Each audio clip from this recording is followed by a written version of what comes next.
सारे के सारे इस इलाके के 50 गांवों की सरदारी ने एक साथ मिलकर समर्थन दिया है, पूर्ण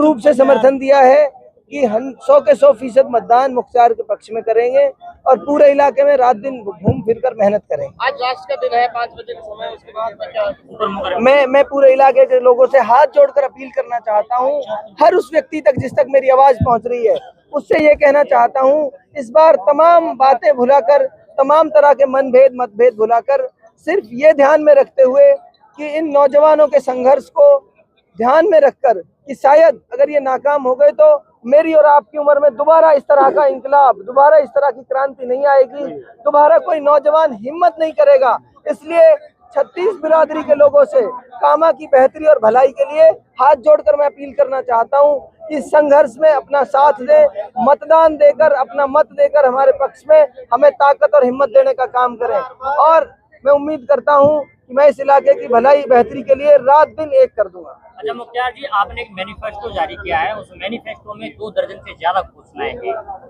ऐसी मैनिफेस्टो जो भी कैंडिडेट चुनावी मैदान में रहता है सभी जारी करते हैं, लेकिन उन मैनिफेस्टो पे जो भी चीजें रखी जाती है, जो घोषणा की जाती है, उन पे काम नहीं होता है। तो क्या उम्मीदें हैं? देखिए, मैंने पहले भी कहा है, मैंने और जो उम्मीदवार घोषणा करते हैं उस मैनिफेस्टो से पहले वो एक घोषणा और करते हैं, वो ये बताने की कोशिश करते हैं लोगों को कि तू हिंदू है, तू मुस्लिम है, और उस हिंदू मुस्लिम के नाम पर चुनाव लड़ते हैं।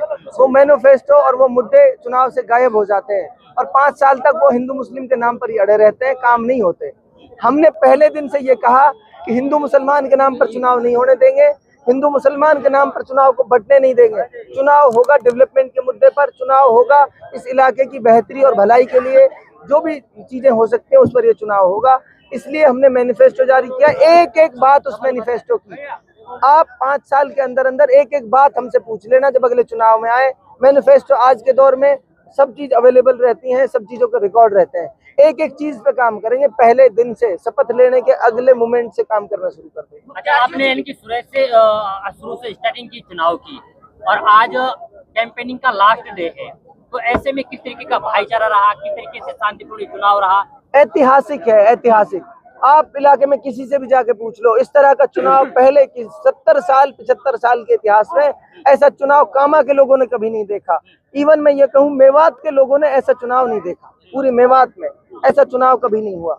जनता जिस तरह से चुनाव लड़ रही है, नौजवान जिस तरह से चुनाव लड़ रहे हैं पूरी ताकत के साथ और इस जोश जज्बे के साथ कि हर हाल में तब्दीली लेकर आएंगे, जिस तरह की मोहब्बतें 36 बिरादरी के लोगों की तरफ से मुझे मिली हैं। रात में बौलखेड़ा गांव में था, रात को 12 बजे पूरा गांव जगा हुआ था, सिर्फ इसी फिक्र को लेके कि पहली बार हमको ऐसा लग रहा है कि कोई नौजवान हमारे इलाके की बेहतरी और भलाई के लिए बात कर रहा है, कोई नौजवान है जो हमारे बच्चों के बारे में बात कर रहा है, कोई नौजवान है जो हमारे बच्चों के मुस्तकबिल के बारे में बात कर रहा है। इसलिए 36 बिरादरी के लोगों का समर्थन, उनका प्यार, सम्मान मुझे मिल रहा है। ये शायद उसकी जीत है जिस सच्चाई के रास्ते पर हम पहले दिन से चल रहे हैं। लेकिन पहली बार ऐसा भी तो देखने को मिल रहा है कि कामा विधानसभा में 2 प्रत्याशियों के बीच में एक मुख्तार और एक जायदा, दोनों के समर्थक आमने सामने भी हो जाते हैं कई बार। नहीं होते, बाई चांस छोटी मोटी, देखो ये चुनाव है, कोई ऐसी बड़ी घटना नहीं घटी, छोटी मोटी हरकत कुछ लोग कर देते हैं, उन चीजों का बहुत बड़ा रेलिवेंस नहीं है। अब स्थिति ये है कि छोटी मोटी चीजें करके वो चुनाव को खराब करना चाह रहे हैं, लेकिन इन चीजों पे हमारे साथी जो हैं बहुत नरमी से, बहुत आजीजगी से काम ले रहे हैं, हमारे साथी इन चीजों पर ध्यान नहीं देंगे। अच्छा, कितनी वोटों से मतलब जीत के आसार लग रहे हैं कि? मैं ये मानता हूँ 50,000 से 70,000 तक वोटों से जीतेंगे। जीतने के बाद राजनीतिक शुरुआत कहाँ से होगी, कांग्रेस या बीजेपी? देखिए, जैसे मैंने पहले भी कहा है, 36 बिरादरी के लोगों ने जब इकट्ठा होकर मुझे समर्थन दिया था, अपना प्रत्याशी घोषित किया था, उसी दिन ये बात भी वहाँ हुई थी कि अगर हम उम्मीद जैसी है कि हम चुनाव जीत कर आएंगे, फिर वापस हम उसी तरह उस जाजम पे बैठेंगे, उस दरी पट्टी पर बैठेंगे, वहाँ बैठकर समाज जो फैसला लेगा, समाज के लोग जो बेहतर समझेंगे इस इलाके की। जाते जाते क्या संदेश देना चाहिए? जाते जाते संदेश यही है, प्यार से, मोहब्बत से, भाईचारे से, शांतिपूर्ण तरीके से चुनाव कराएं। जनता जनार्दन का जो फैसला होगा, लोगों का जो फैसला होगा, उसमें हम सब सहमत हैं, उसमें हम सब राजी हैं। आपकी टक्कर बीजेपी से है या कांग्रेस से? हमारी टक्कर में दोनों नहीं है, दोनों एक दूसरे से मिले हुए हैं। कांग्रेस का कैंडिडेट रात दिन मेहनत कर करके लोगों से ये कह रहा है कि बीजेपी को वोट दे दो, मुझे वोट मत दो, मैं हार रही हूँ। वो लोगों को ये मैसेज कर रहा है। दोनों मिले हुए हैं अंदर खाने, बल्कि खुल्लम खुल्ला मिले हुए हैं। फतेहपुर गांव में कांग्रेस के कैंडिडेट का पति लोगों की पंचायत में ये कह के आया है, खुदा के वास्ते बीजेपी को वोट कर दो और किसी भी तरह मुख्तार को रोको। अपने लोगों से कह के आया है। वो बातें वहां पूरे गांव में उस बात के लेकर रिएक्शन है। उसके बाद उन्होंने दोबारा हमें बुलाया और पूरे गांव ने एकजुट होकर समर्थन दिया कि इन लोगों की तो साजिश जो है वो तो ये है कि बीजेपी जीत जाए।